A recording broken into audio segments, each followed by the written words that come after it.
Bonjour à tous, j'espère que vous allez bien. 皆さんこんにちは、お元気ですか？今日はですね、日本人が、会話をしているときに、フランス語で会話をしているときに間違いやすいフランス語のポイントっていうのを6つ挙げてみたいと思います。Aujourd'hui, on va voir les erreurs que les Japonais font souvent en conversation. Alors, vous êtes prêts? On y va? はい、まずはですね、日本人が間違いやすいフランス語のポイント、文法編、その1ということで、私たちはよくですね、いや、僕で何々言ってしまうんですね。たくさんの何々があるという意味で、このフレーズを言いたいんですけれども、ここの間違いというのはですね、ここのでなんですね。正しくは、いや、僕で何々です。どうしてかというと、僕での後には必ず無冠詞の名詞がつくんですね。このたくさんの何々、この後ろには複数形の名詞が来るんですけれども、その名詞には冠詞はつけません。ですので、例えば、Il y a beaucoup d'enfants dans ce parc。その公園には子供がたくさんいる。このような時も、この僕での後に enfant、子供たち。というね、複数形の子供たちという名詞を置くんですけれども、この前には冠詞は何もつけないんですね。なので、僕で enfant で、この enfant が母音から始まっているので、de apostrophe となって僕 d'enfant というふうになります。これをil y a beaucoup des enfants というふうにはしないでください。必ず僕 d'enfant。無冠詞の名詞を持ってきます。もう一つ、例えば、Elle a beaucoup d'amis français。彼女はフランス人の友達がたくさんいる。こういう時も、僕で何々っていうふうに使いますけれども、この後ろ、もちろん、ami、友達の複数形を持ってくるんですけれども、ここも冠詞はつけません。なので、僕d'amis。これも、ami が母音から始まっているので、deアミが、アポストロフがついて、うが取れてしまうんですね。それで、僕だみというふうになります。ね、これは、僕でざみというふうにはならないので気をつけてください。これもし後ろに母音じゃない子音から始まる名詞が来た場合も一応見てみましょう。ね、Il y a beaucoup de gens ici。これで、ここには人がたくさんいる。ね、このように、やはりこのgens、人々。この前には冠詞は何もつきません。ね、これ複数形の名詞が後ろに来るので、なんとなくこのdeを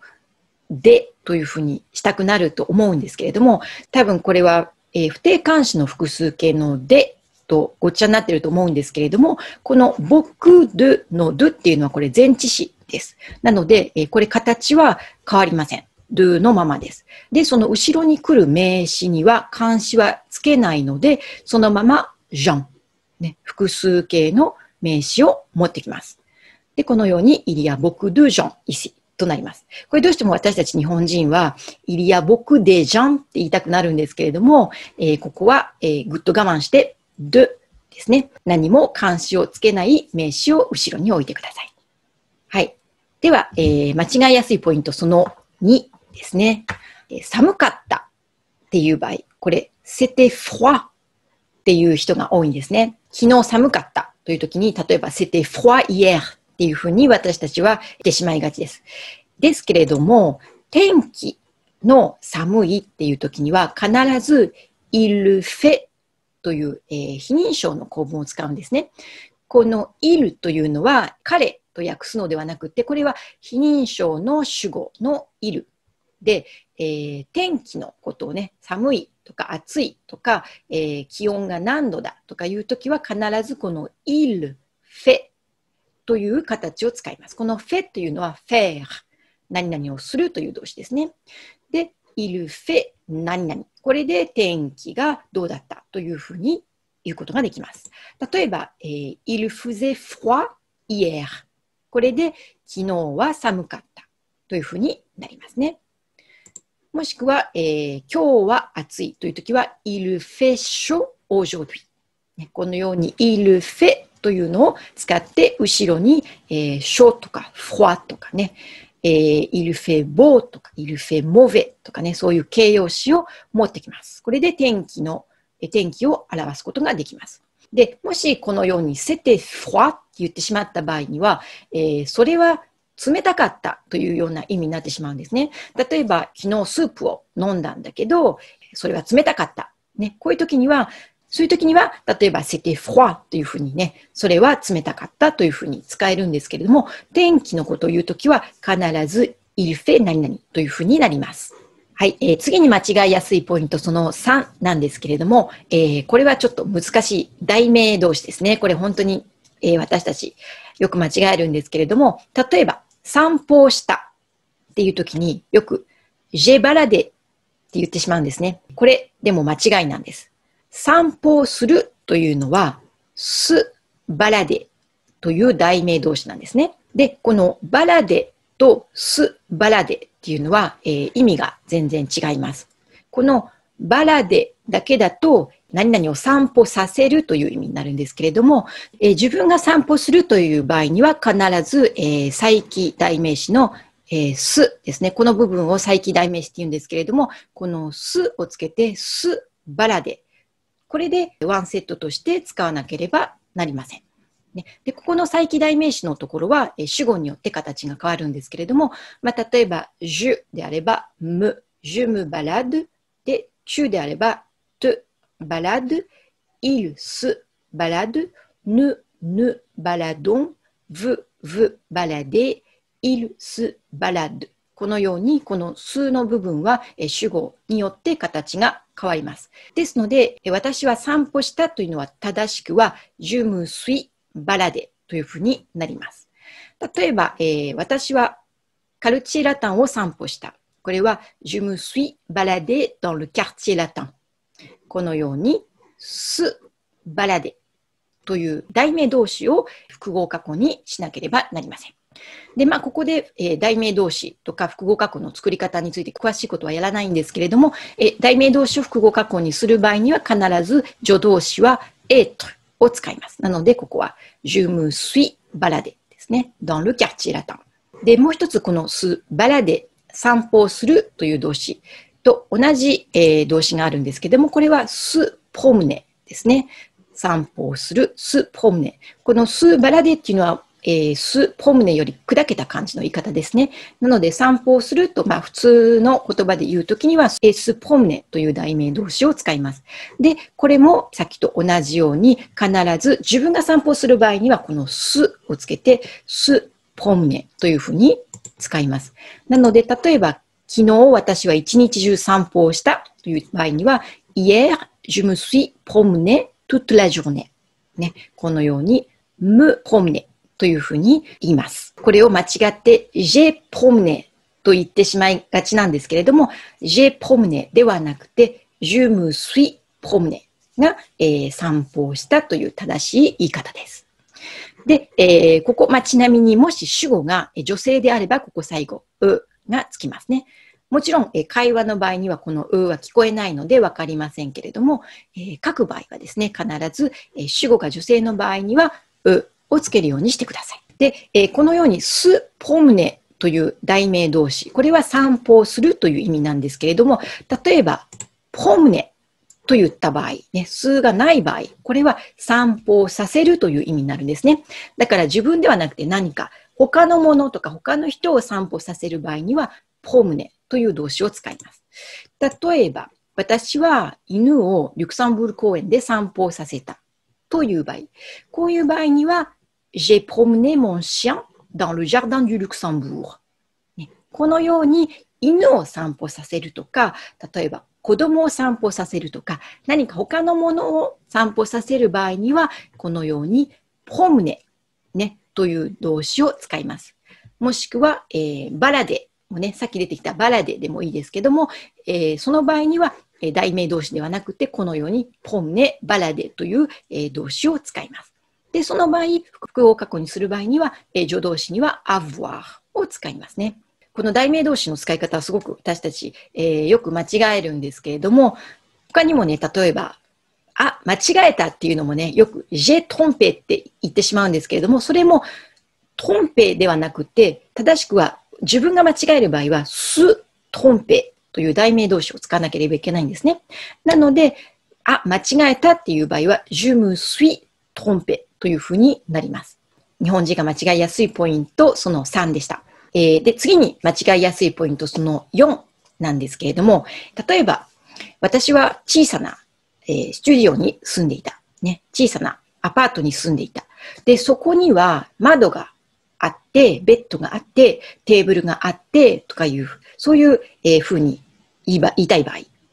これですね、よく私たちは、il y avait la fenêtre, le lit, la table,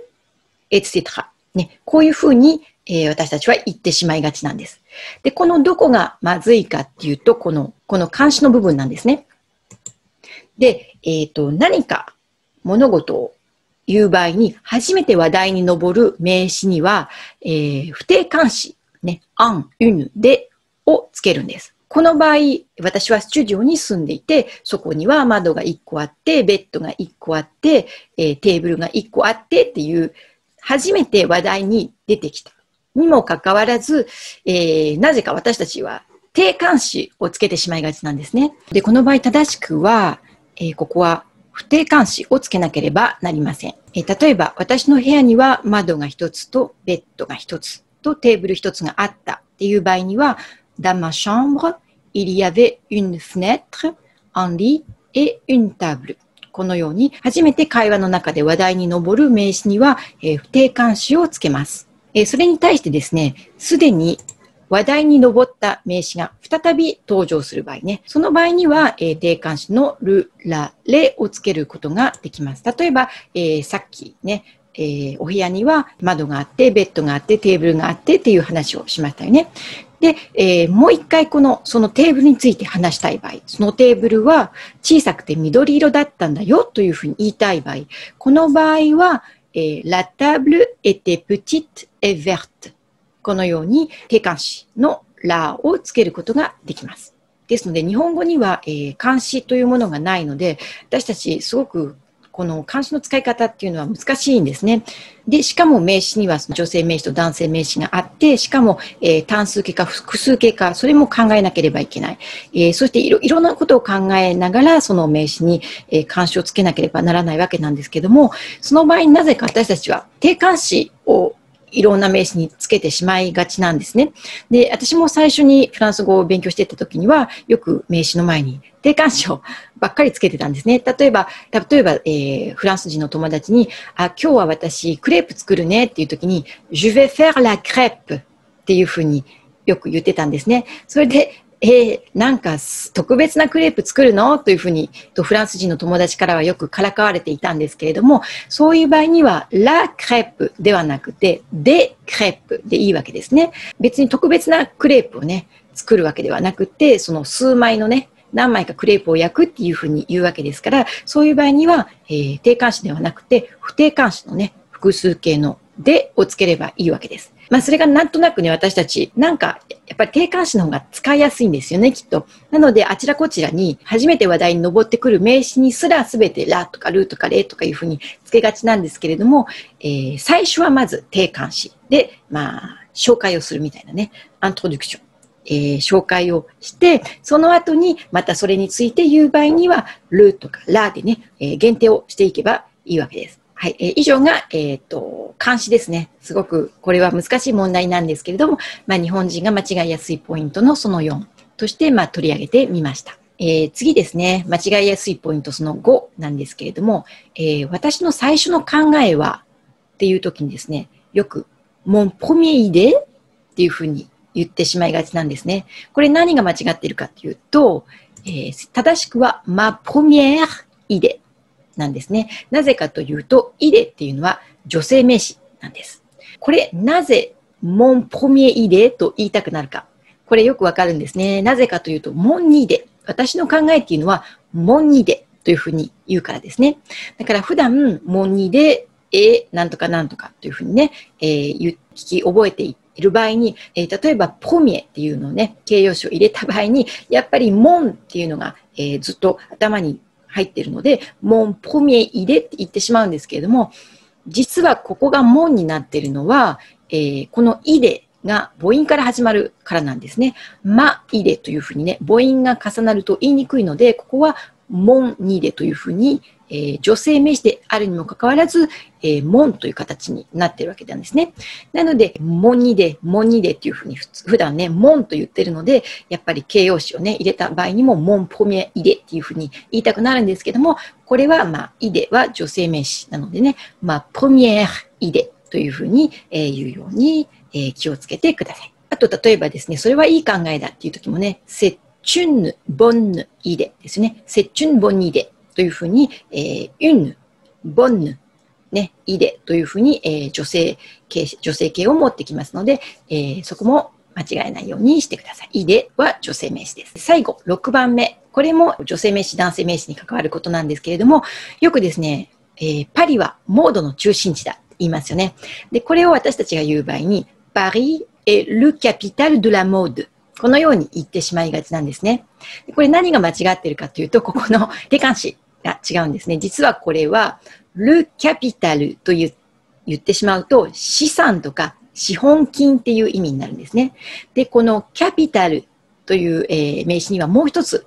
女性名詞がありまして、la capital といった場合には、首都とか中心地とか、もしくはアルファベットの大文字ですね。それのことを la capital というふうに、女性名詞で言います。ここは最後、うがつくんですけれどもね。このようにですね、同じ名詞でも、同じ読み方をする名詞でも、男性名詞と女性名詞、ね、性別が変わると意味が変わってしまう、名詞がフランス語には少しあります。なので、ね、このようにモードの中心地だって言いたい場合には、la capital というふうに、女性名詞の方を使うようにしてください。はい、今日はですね、日本人が、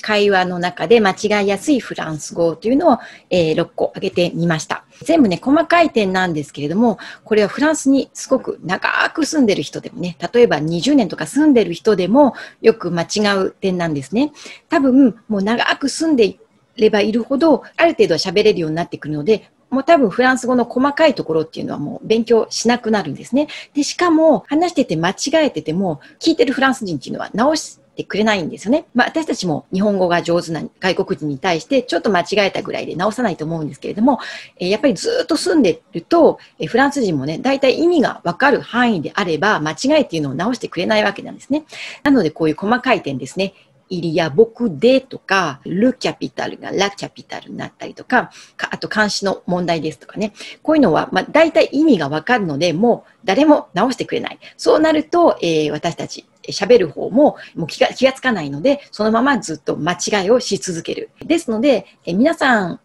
はですね、今、フランス語を勉強している、方々なので、最初にね、そういうよく間違える点っていうのを最初にも直しておく。そういうね、細かい点を一つずつ詰めていくことで、フランス語力っていうのはかなりね、ぐーんと伸びるので、今日挙げた6つの点は少なくとも、これから間違えないように、会話をするときにはね、意識して話すようにしてください。Alors, merci d'avoir regardé ma vidéo. À la prochaine leçon. À très bientôt. Au revoir. Bonjour, c'est Izumi. Merci d'avoir regardé ma vidéo. 皆さん、こんにちは。フランス語講師のロスティーズミです。トレビアンフランス語アカデミーでは本気でフランス語の基礎を身につけたいという方のためにオンラインのフランス語マンツーマンコーチングをご提供しています。これからフランス語圏に留学をしたい、または仕事でフランス語が必要だという方のために6ヶ月間で効率よく、オンラインでフランス語の基礎をお教えしています。ご興味のある方はぜひこの動画の下にあるリンクをクリックして、メルマガにご登録ください。またはですね、トレビアンフランス語アカデミーで検索をして、こちらからメルマガの登録をしてください。フランス語の勉強に役立つ情報を、毎日月曜日から金曜日までお届けしています。ご登録してくださった方には、今、0から30分間でフランス語が読めるようになるレッスン動画、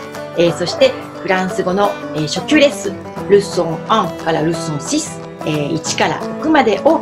無料でプレゼントしています。ですので、フランス語が勉強したいんだけれども、なかなか一人じゃできないという方ですとか、フランス語学校に通う時間がない、またフランス語学校が近くにないという方、ぜひ、一度メルマガを読んでみてください。それでは、merci beaucoup et à très bientôt!